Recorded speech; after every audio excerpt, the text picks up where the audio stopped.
beautiful Spark, and welcome back to another solo episode of Spark TV. I am your host, Danielle Lewis, CEO and founder here at Spark Business. And today I've got a little episode, a little personal insight episode for you that I'm not really even sure if I want to do, but let's see if we make it to the end of this episode and or if I even publish it. So I've had a couple of people in my life tell me that perhaps showing up on the podcast and talking about it might actually be therapeutic. And I am taking a cue out of my husband's book. He has been sharing this incident with some members of his team at his work to as a bit of a safety share, and it's actually really helped other people. So I guess I'm trying to take the perspective that if I talk about it, it might help other people. However, it is not in my nature to talk about things. As much as I show up on this podcast and talk to you every week, as much as I'm on social media every day talking about probably other women in business, a lot more than I talk about myself and my journey, I don't actually like talking about myself personally. I love talking about Dani, the business owner, and all of the things she has achieved in her life and the mission that she is on.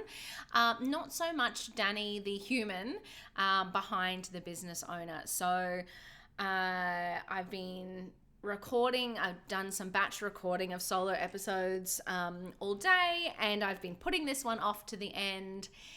Not really wanting to do it, and I've been going back and forth on should I talk about it, should I not talk about it, also am I just being over fucking dramatic, and who cares, and you might even just skip this episode and go, I don't even care. Anyway, so let's just get into it, shall we? So about a month ago I got sick, so I kind of got a cold. Like, you know, if anybody got a cold, you know what I'm saying. You know, you get a little sniffly, get a little coughy, headaches, just generally not feeling very well. And then it escalated a little bit and it turned into a stomach bug.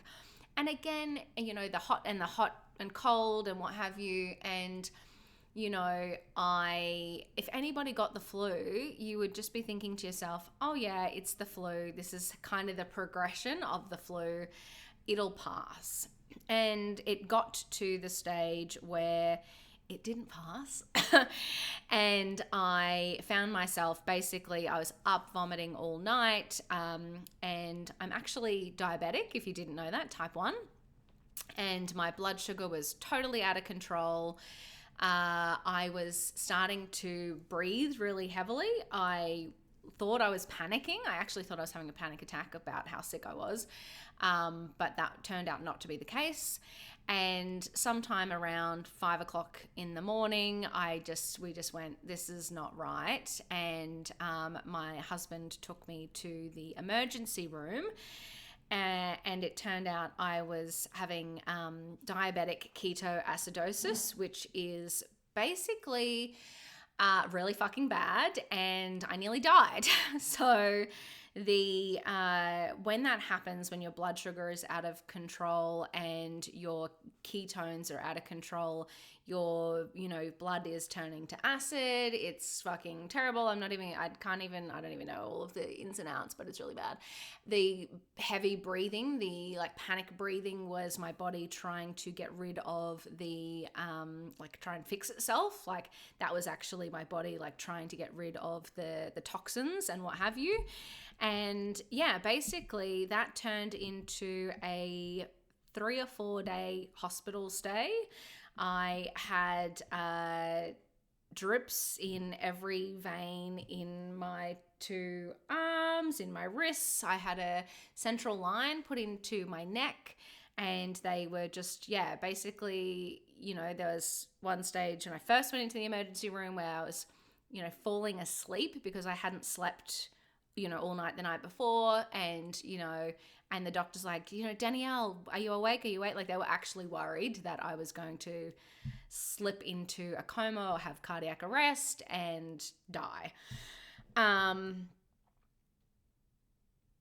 Yeah, and I'm fine. Sorry, let's preface that. I'm absolutely fine. The hospital staff were absolutely incredible. That first day in emergency was absolutely mind blowing.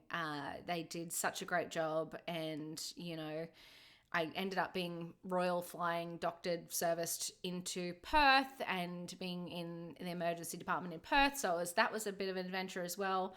And yeah, I just can't imagine how actually horrific. So I guess as the person who was sick, I was so sick that I didn't really experience it that much. I was just there getting fixed, right?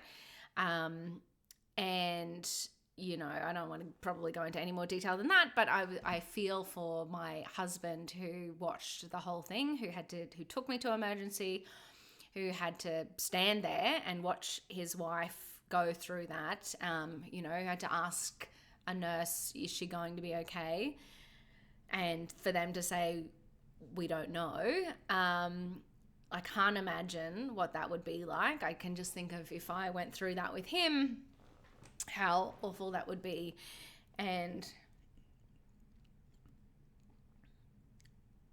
yeah, it was a very interesting experience. And I guess I wanted to show up and talk about it for a few reasons. So from a health point of view, I would just implore you to, if you do have any health conditions, really fucking know some stuff about what you're going through. And it's really interesting. I've spoken to a lot of women post that incident who have health conditions, who I didn't even know had health conditions, who are struggling with things like this on a daily basis. And also a lot of women who push themselves, who push and push and push until they do get to a point like that.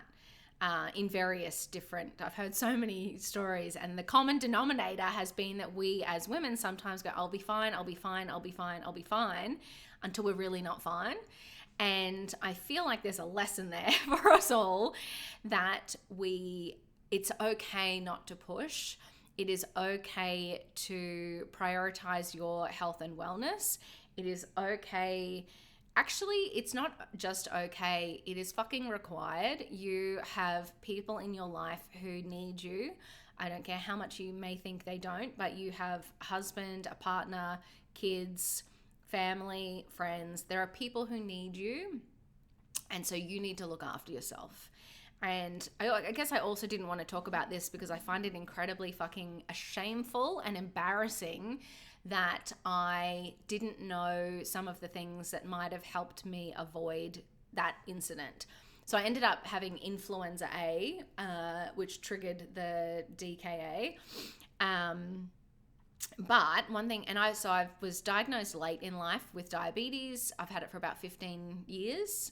So I think when I was about 25, I got diagnosed with it. And for a lot of that time, I have kind of been ignoring it. I've been doing the bare minimum to think that isn't going to impact my life, and it isn't going to impact the things I get to do, and it isn't going to impact the empire I'm trying to build.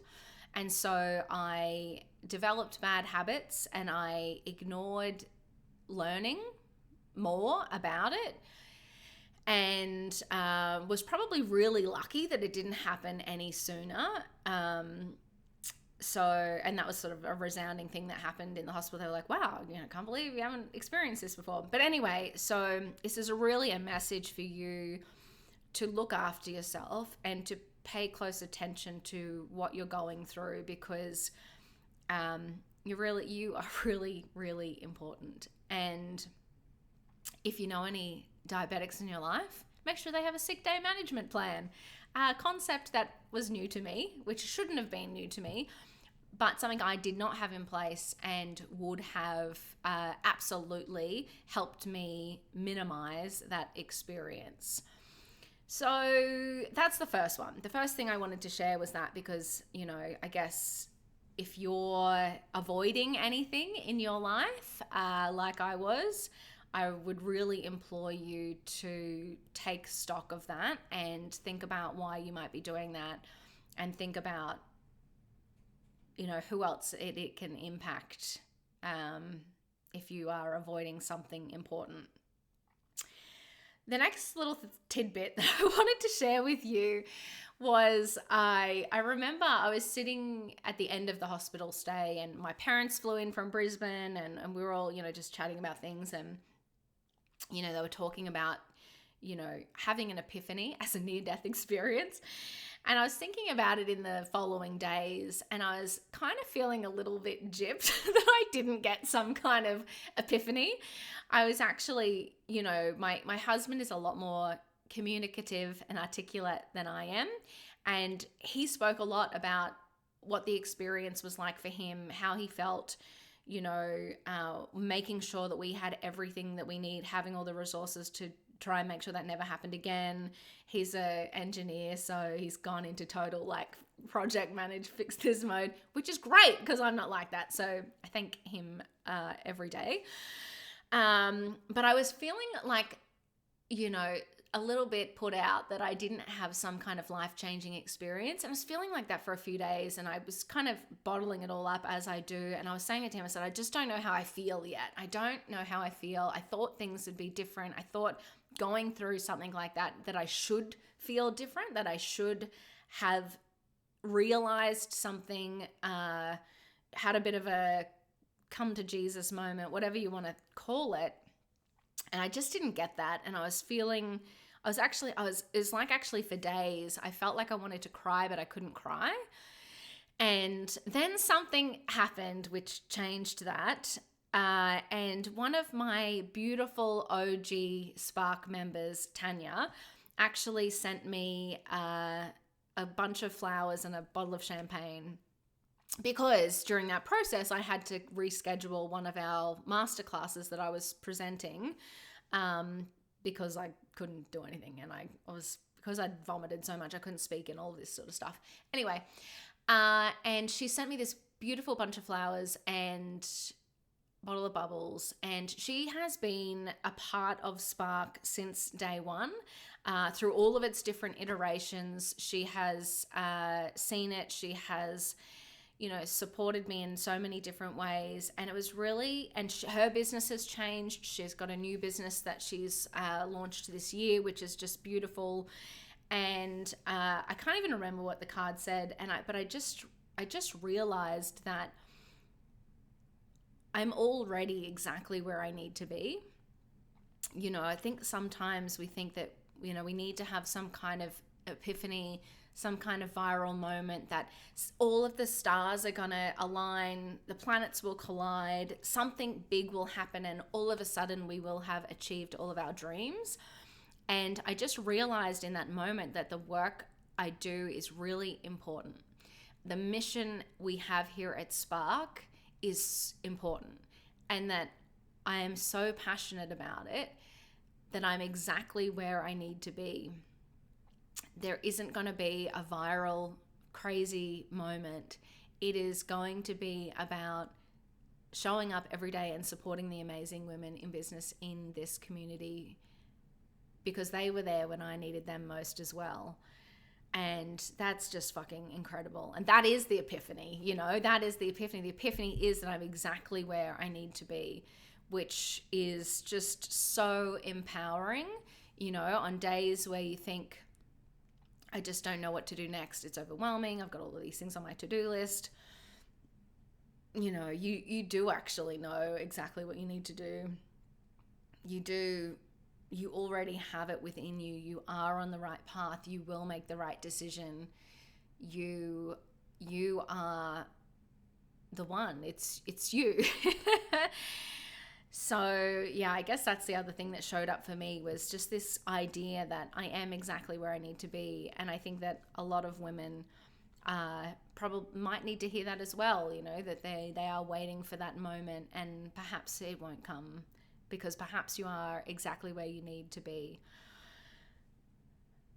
I don't know if there's anything else I want to say. I think that, the biggest things that came out of this were, and after talking to a bunch of different women, was just, if there's something that you're avoiding, especially when it comes to your health and well-being, please stop it. If I could reach through the Zoom camera lens and, give you a shake, I would. But hopefully this podcast is enough that if there is something that you have been avoiding, please take a step today to look after yourself, because you are the most important person.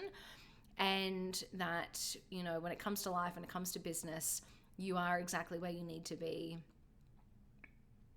Thanks for listening. Thank you for letting me do this. Thank you for being here. Thank you for supporting me. Thank you for backing yourself in business. Thank you. Anyway, I'll chat to you on the next episode of Spark TV.